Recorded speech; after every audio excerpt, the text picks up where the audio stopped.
Hey ladies and gentlemen, welcome back to the channel. As always, it is Nick here, back with your daily crypto news and analysis. And today we're going to be talking about Ripple and XRP, so let's just dive in and let's talk about a few things. So, first and foremost, when we are really kind of looking at this market right now, we have seen some volatile swings in the market. I know Bitcoin came down to test a little bit of a nice low.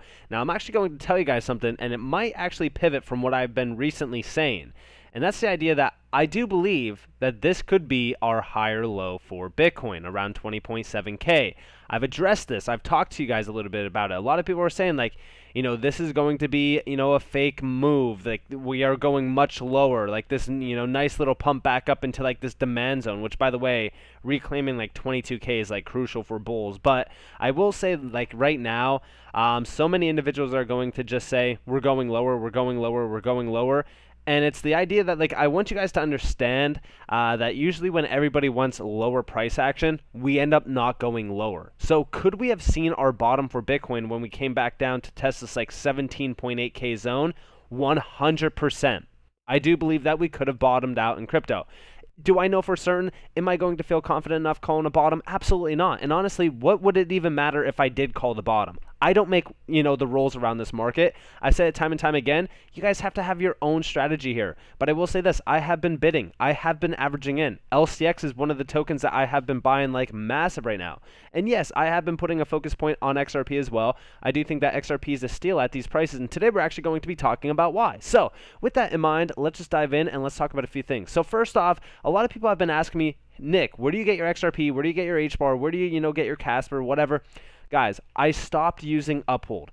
I was, for the longest time supporting Uphold because, again, like that was the only exchange that didn't have XRP fully delisted since day one. But since then, I've moved away from Uphold. You guys might be wondering why. Is it because I have an affiliate link with MEXC? Sure, you could argue that, but honestly, it's because I'm tired of Uphold, locking up tokens. For an example, they have a 60-day lockup if you use like a bank account, but also like Casper and even HBAR, you cannot withdraw at all. The tokens are there, but you cannot even move them. So what is the point?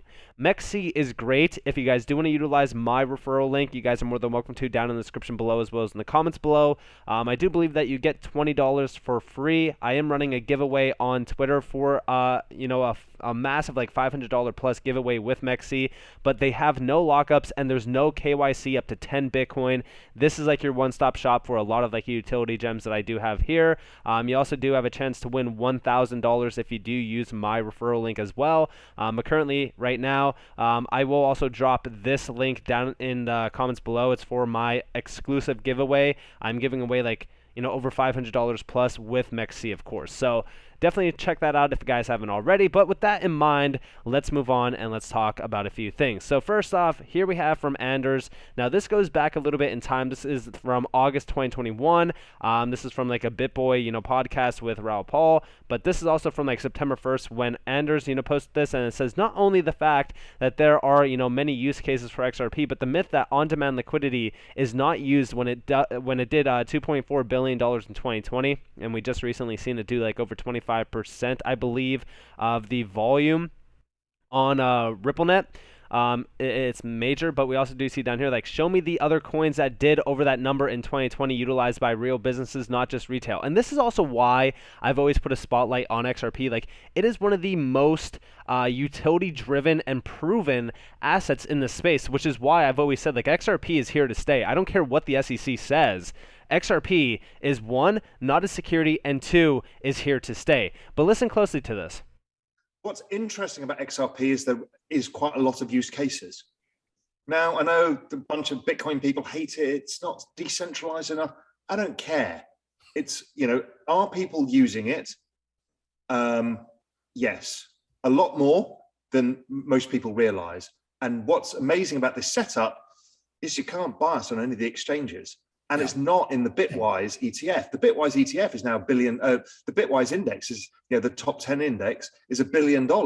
So the moment XRP is freed, they have to buy a few $100 million of it, as everybody else can, because the exchanges will have it back. So you're setting up for a hell of a nice run if this clears up. What's interesting about... And yeah, like that is the truth. Like when we really kind of talk about where XRP is, positioned currently, I think that they are in a perfect position to be like when we talk about XRP itself, like as a token, I always try to like when I say XRP, I don't mean Ripple, but when we talk about Ripple and how they are expanding on-demand liquidity, at the end of the day, once this case is, done and finished, which I, say like we are very close to that day, I actually feel confident saying that like this SEC lawsuit should be, fully done by the end of this year into Q1 of 2023. That's the time frame that you really want to look at XRP. And the reason why I say this, and by the way, I am perfectly positioning myself before a settlement, not to quote like the Wolf of Wall Street, it's because Ripple has been expanding their on-demand liquidity corridors almost on a day-to-day basis. And XRP will be fully utilized globally, and not in just like the instances of like hundreds of millions of dollars. We're talking about billions to possibly even trillions of dollars. Now, we also do see over here from Anders himself yet again, this is why I've always said that XRP is going to be utilized by massive individuals. Cost savings for banks by using XRP on-demand liquidity. The case of highly volatile XRP. Just imagine when volatility for XRP goes down a lot. And volatility is determined by the price of XRP as well. That's why we have always kind of looked at like where XRP could go in terms of like price points. We've actually heard, Brad Garlinghouse mentioned this as well. And even I believe David Schwartz talking about like a higher value XRP is much more better, not only for, volatility, but it's also better for, targeting higher value transactions. But we do see here, this is with Ripple and XRP, and then you also do see Ripple. So it's 33% savings using just RippleNet, 42% fully utilizing Ripple with XRP. And I actually seen an FX savings chart where it was actually over 60%. We do see down here like low volatility. Here you have 60% savings with Ripple plus XRP, low volatility XRP, which is why we always say like, it needs to be pretty stable, but again, like the question is at what price, and that is like the main question that we always ask ourselves, like at what price will XRP not be extremely volatile? I mean, to me, personally, I would argue the fact that crypto is actually less volatile than fiat itself, because again, and not to quote like Brad Garlinghouse, but it's kind of quoting him, when you send a fiat transaction, it takes days for that to settle. In those amounts, in that amount of time, like the fiat dollar could lose value drastically or gain value drastically. When you talk about like XRP, I mean, what's going to be the major difference in price point in 3 to 5 seconds, realistically speaking? So again, like I would argue that crypto is a lot less volatile than fiat, meaning like when we really kind of look at like low volatility, I think that we could see the 60% savings right out of the gate. But who knows? We really have to look at, when it is being fully utilized. Now, I want to go back in time a little bit to 2019, and here's the Shane Ellis theory, XRP to $500 unedited. Now, this is talking about like $589. I'm sure that you guys are probably all aware of that. We're not going to, talk about like 589, but more so, we could talk about some pretty high value numbers for XRP, more so in like the $100 range plus. Could we hit like $1,000 for XRP, for an example? Sure, it is possible, and we're going to address why. So, first off, you all need to understand like, this market moves from individuals moving it. I see a lot of comments on my YouTube channel where it's like, why are you pumping your bags? Why are you constantly pumping your bags? I cannot pump XRP. I cannot pump any of these, assets. I think that is like the biggest misconception about like a lot of individuals on YouTube. Like I talk about tokens that I fully believe in simply because of their utility cases. I don't talk about these assets hoping that the price is going to move by 10 cents so I could quickly sell. In fact, I've actually, not sold a single XRP in a very, very long time. I would say like even pre-2021. But we do see down here like arbitrage, although other exchanges will not let the price fluctuate too much so as not to miss out on the higher prices. Then we do see natural migration to preferred exchanges for rapid buy/sell opportunities. Now this is talking about the market itself and how XRP could technically hit some pretty high value numbers with not a lot of cash flow. Like up here, we do see, please take particular note of the section where I show the Bittrex exchange that transacting small amounts of money can push up the price dramatically. Please do not be fooled into thinking that it will take billions of dollars to force, the price of XRP to the extremes. It will not. And this also goes by the idea that, like, a lot of people think that there has to be trillions and trillions and trillions of dollars to flood into XRP for it to hit a specific price target. Like, for example, here you have, XRP at $500. People think that you need $24.2 trillion flooding into XRP for it to actually hit that price target. That's not the case.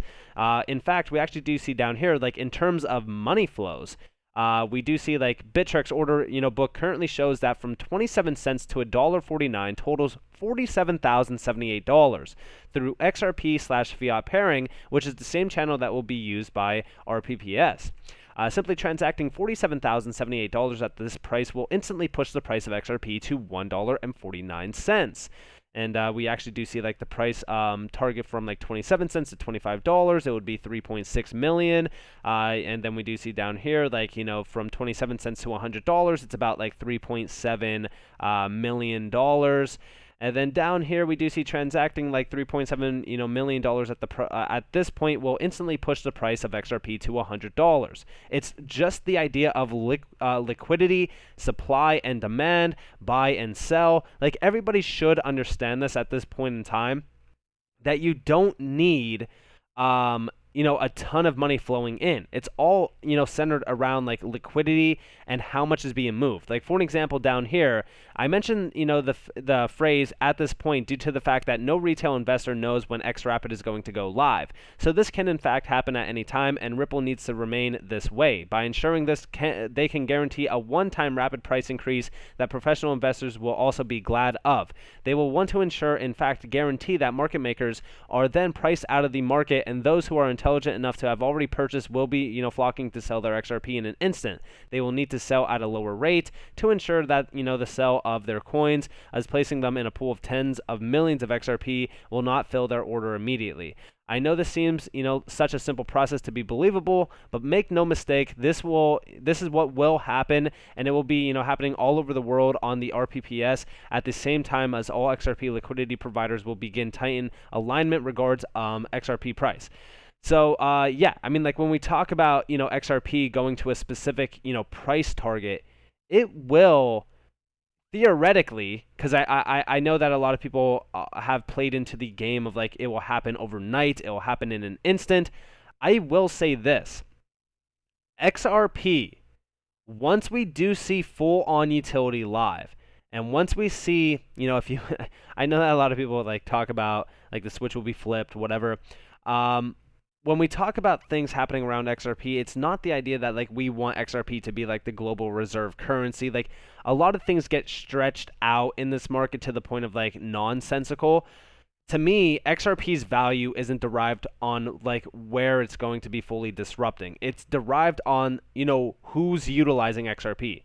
Because remember, right, when we talk about, where XRP could go in terms of its value amount, it's derived from individuals utilizing it. Like, utility will be king. Over here on Fiat Link, you could see, where a lot of the transactions on XRP are actually coming from. Like, this is their corridors. You guys do see, like, a large amount of XRP being, like, transacted here. I mean, sometimes, like, this is going absolutely crazy. You also do see, like, the amount that was traded in the past minute. Now, is this going to amount for, like, the XRP price going absolutely parabolic? No, not necessarily. But what I will say this is, like, the day that we are seeing hundreds of millions to billions of XRP being moved all at once, that's when things get really interesting. Because remember, right, everybody always, shuns XRP because of the supply amount. We're sitting at 48, billion in circulating supply out of 100 billion tokens. And that, to a lot of people, seems like quite a bit, right? Like, when you look at that on paper, it's like, wow, there's 100 billion tokens and only 50% of them, or almost 50% of them, are in circulation. Like, this token's going nowhere. It's over diluted in terms of tokens. But that's where everybody has a very wrong misconception. There needs to be that many tokens because of how much demand there will be for XRP. I mean, think about it. Like, with just the 300 plus, financial institutions that Ripple does have onboarded already, right? how much of XRP will they need? This is also why David Schwartz has said the price of XRP needs to be much higher, because instead of a bank, relying on the fact that they need like, maybe 10 billion XRP to transact at a certain price point, like say for so it's at $1, right? And they need it, XRP for a $10 billion, transaction. They would need 10 billion XRP. Imagine how easy it would be if XRP was $10, $100, etc. But also remember, like the demand here on a lot of these exchanges, like if you go to the markets tab here, and you actually see like where XRP is listed, and you kind of look at like the volume percentage, you look at the volume, you see like the liquidity, like this is just liquidity score, obviously, like it's not going to show you like the full on liquidity on the exchanges. The reason why I say like a lot of the things that are happening around XRP, in terms of like even escrow, right? Like the 50 billion that's in escrow, like that is fully needed. Like that all powers the entire system that is RippleNet utilizing on-demand liquidity, with XRP. When we talk about exchanges and we talk about like exchange volume, liquidity, demand, etc., like that's just all retail. Like when we talk about like institutions are not going to be buying XRP on like Binance, for example. No, they are either going to go through Ripple or they're going to go with an on and off ramp. But it's still the idea that like we need to understand just the amount of volume that will be flooding through XRP, because that's where we do see like, and I'm sure that you guys have heard this in the past, but like that's where we do see like price multipliers for XRP, where you're seeing large portions of the supply being transacted with in seconds. And I know that a lot of people have said like with on-demand liquidity, isn't that going to just be XRP being transacted in that moment in time and then it going back down to a certain price? No. It's not, because remember, there's always going to be a buyer and there's always going to be a seller. The reason why the price per XRP matters to a lot of individuals is just because of how fast they could get rich. But not a lot of a lot of people are not understanding the fact that the price per XRP is just what somebody is willing to pay for it. And when we talk about XRP's demand and the growth going forward, if XRP does hit $100 plus, and when I say if it does, I'm just kind of thinking, I'm just saying it in a speculation sort of format, because we don't know if XRP is going to hit $100. I would say like the chances of it hitting $100 are pretty high. I know that like a lot of people think that like $1,000 plus is a stretch, but to be completely honest with you, we still don't know the end goal in terms of like the volume that will be pushed through something like RippleNet with XRP. Again, like going back to the initial videos here over here, like the savings are something remarkable. Like 60% savings is something special, especially for a lot of like these banking clients that do want to save as much money as possible, because that means more revenue for them. And when we talk about that, I would say that the demand for XRP is going to be pretty high. So I could see like large, percentages of the supply being siphoned for on-demand liquidity purposes, and that is going to not only astronomically increase the price per XRP, but it's also going to take quite a bit of supply out of the market just for it to be ushered back in at that certain price point. So we're going to see like fluctuations of XRP, sure, in price, but it has to be a higher price target so that it's still low volatility. And is that going to be $1,000 plus for XRP? We don't know. We need to wait and see until like utility is fully, here. But I will say this, and I'm willing to actually bet on it. XRP at $100 is going to happen a lot quicker than a lot of people understand. There's this question that got pushed on Quora. This goes back to 2019, mind you. And it says, will XRP reach $500 by the end of 2025? And we do see down here, I think it depends on various factors. If XRP is used by major financial institutions, it is likely that the price of XRP will be much higher than $500 by the end of 2025. And what's funny about this? A lot of people will look at this and laugh, say like, this is impossible. The market cap would have to be way, higher. I want you guys to understand that if you are going to box yourself in with just market cap alone and not actually realize the power and the potential behind a use case like this, then you are not going to truly realize the value of XRP. And am I sitting here saying, hey, don't sell your XRP ever under, $500? No.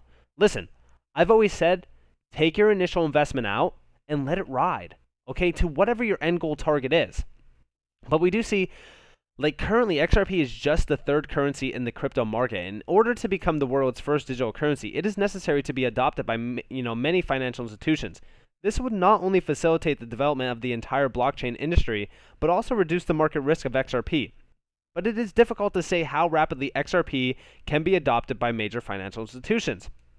Now, since 2019, we've actually seen this grow astronomically in terms of adoption and also even utility. Remember, going back to the first tweet here, like this was back in 2021 where, XRP did $2.4 billion in 2020.